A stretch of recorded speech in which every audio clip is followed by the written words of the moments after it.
عزیزم مبارکت باشه.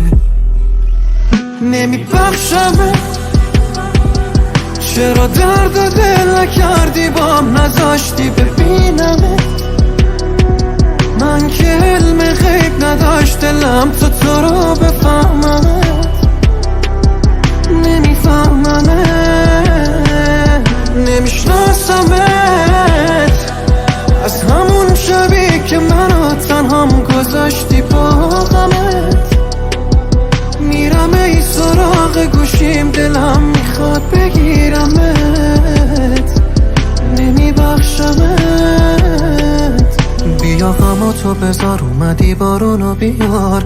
بارون هوای خاطراتمونو زنده میکنه، بهونه نیار منو تو دو راهی نذار.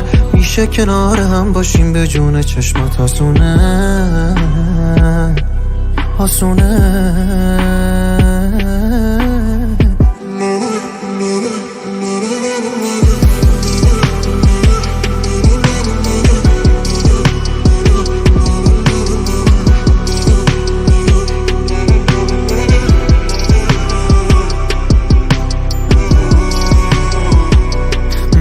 توی رو بودیم دوتا جسم، باز میشه صدام کنی تو به اسم.